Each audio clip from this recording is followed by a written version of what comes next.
আমরা বৈষ্ণব চিনব কেমন করে? শাস্ত্রে বললেন বৈষ্ণব চিনবে কেমন করে? তিনাদপি শুনি চেন তরুরব সহিষ্ণু না, অমানেন মানদেন কীর্তনিয়া সদা হরি। অর্থাৎ তিনাদপির কথার অর্থ কি না? তিনাদপির কথার অর্থ হচ্ছে একটা ঘাসের উপর দিয়ে যদি আমরা চলে যাই, সেই ঘাসটি যেমন মাথা নত করে নেয়, ঠিক তদ্রূপ একটা বৈষ্ণবকে দেখে অনেক কটু কথা, অনেক ঠাট্টা, অনেক গঞ্জনা দেয়, তথাপিও সেই বৈষ্ণব মাথা উঁচু করে কোনো কথা বলবে না, সেই ঘাসের মতো মাথাটা নত করে নেবে। একটা বৈষ্ণবের আচরণ ঠিক তেমনি, একটা বৈষ্ণবের আচরণ ঠিক তেমনি। সেই ঘাস যেমন মাথা নত করে নেয়, একটা বৈষ্ণবের আচরণ হবে ঠিক তেমনি। অনেকে অনেক গঞ্জনা, অনেক কটু কথা, অনেক ঠাট্টা করবে, তথাপিও একটা বৈষ্ণব সে মাথাটা নত করে নেবে। তরুরব সহিষ্ণু না, অর্থাৎ সহিষ্ণু কথার অর্থ কি না? সহিষ্ণু কথার অর্থ হচ্ছে একটা বৃক্ষ থেকে আমরা ফুল তুলে নেই, ফল তুলে নেই, প্রয়োজনে তাকে কেটে ফেলে নেই। একটা বৃক্ষ কি প্রতিবাদ করে? একটা বৃক্ষ যেমন প্রতিবাদ করতে জানে না, সহ্য করে, ঠিক তেমনি একটা বৈষ্ণবের আচরণ হবে ঠিক তেমনি। সহিষ্ণু কথার অর্থ কি? সহ্য করা। একটা বৈষ্ণবকে আচরণ হবে সহ্য করতে হবে, একটা বৃক্ষের মতন সহ্য করতে হবে। অমানেন মানদেন, অর্থাৎ যাকে এই পৃথিবীতে কেউ কখনো মান দেয় না, যাকে এই পৃথিবীতে কেউ সম্মান করে না, তুমি তাকে সম্মান করবে, তুমি তাহাকে মান দেবে। ওমা, এই জগতে তো যার ধন ঐশ্বর্য বিষয় সম্পদ আছে, তাকে এই জগতে সবাই সম্মান করে, তাকে এই জগতে সবাই মান দেয়। আর এই জগতে যাহারে কিছু নেই, তাকে কেউ সম্মান করে না, তাকে কেউ মান দেয় না। দেখবেন একটা অনুষ্ঠান বাড়িতে যদি কোনো ধনী ব্যক্তি এসে যা, সবাই তাকে চেয়ারটা ছেড়ে দেয়। কেন? তার ঐশ্বর্য আছে, ধন আছে, বিষয় আছে, তাই তাকে সবাই মান দেয়। আর যদি কোনো অনুষ্ঠান বাড়িতে কোনো জ্ঞানী ব্যক্তি আসে, হয়তো তার ধন ঐশ্বর্য নেই, হয়তো তার বিষয় সম্পদ নেই, কিন্তু তিনি জ্ঞানী ব্যক্তি, তাহার মধ্যে অনেক জ্ঞান আছে, অনেক ভক্তি আছে, কিন্তু ইহ জগতে তাহাকে কেউ সম্মান দেয় না, তাহাকে কেউ মান দেয় না। তাই শাস্ত্রে বলছে তুমি তাহাকে মান দেবে। তাহাকে বলা হয়েছে প্রকৃত বৈষ্ণব। একটা বৈষ্ণবীর আচরণ হবে ঠিক তেমনি।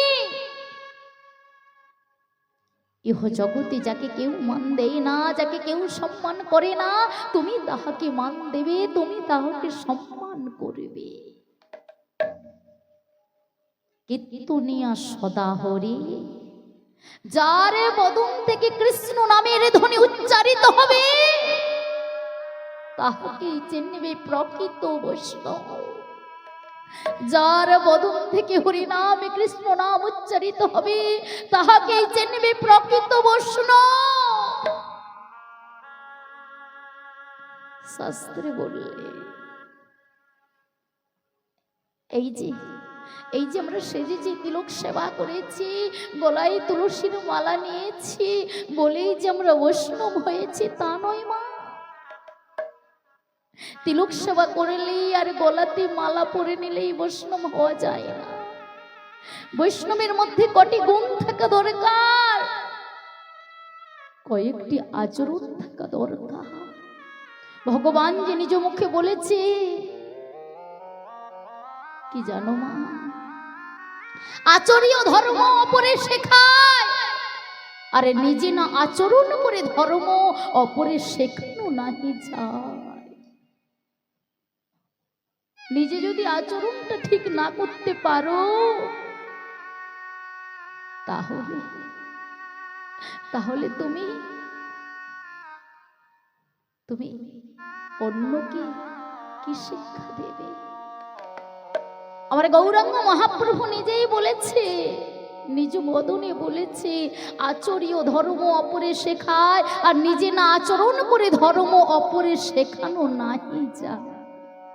তাই তোমার গৌরাঙ্গ মহাপ্রভু তিনি আজকে নিজে বদনে হরিনাম গাইছে, ধুলায় গোড়াগড়ি দিচ্ছে,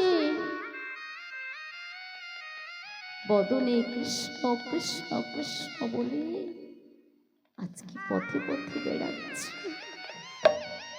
এই কলির হত জীবের জন্য আজকে দাঁড়ে দাঁড়ে নাম প্রচার করছে। কেন কেন নিত্যানন্দকে নিয়ে আজকে দাঁড়ে দাঁড়ে নাম প্রচার করছে? কেন? কারণ নিজে আচরণ করে এই জগৎকে শিক্ষা দিচ্ছে। দেখো কলির হতো যে এই নাম না বদনে বললে ভবসাগর যে পারাপার হতে পারবে না। এই যে 16 নাম 32 অক্ষর মহামন্ত্র নাম বদনে যদি না বলো তোমরা যে ভবসাগরে পারাপার হতে পারবে না। এই সমবেত ভক্তমণ্ডলী ভক্তিমতী মায়েরা,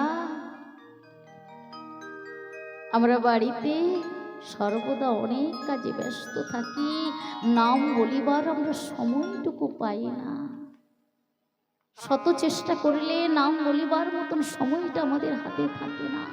সমস্ত কাজ করিবার জন্য আমরা সময় পাই, ভগবানের নাম বলিবার মতন আমরা সময়টা পাই না। কলির হতো মানুষ আমরা সর্বদা কাজের মধ্যে ব্যস্ত থাকি, কিন্তু নাম বলিবার মতন সময়, সাধন ভজন করিবার সময় আমরা পাই না। সময় তো ভক্তমণ্ডলী ভক্তিমতী মায়েরা শাস্ত্রে বললেন সাধু সঙ্গ সর্বশাস্ত্রে কয়, আর লব মাত্র সাধু সঙ্গ সর্বসিদ্ধি হয়। তুমি সাধু সঙ্গ না করলে তোমার হৃদয়ে যে ভক্তি আসবে না, আর ভক্তি না আসলে তুমি যে বদনে নাম বলবে না। বলবে সাধু সঙ্গ করতে হবে বাবা, কারণ এই সাধু সঙ্গ করলে তুমি যত বড় প্রাসাদ হৃদয়ের মানুষ হোক না কেন, যে সাধু সঙ্গ করতে পারে তার প্রাসাদ হৃদয়টা ওমা কিঞ্চিত হলেও ভক্তির উদয় হয়ে যাবে। নিতাই গৌর প্রেমানন্দে হরি হরি। একটা কথা আমাদের মনে রাখতে হবে বাবা,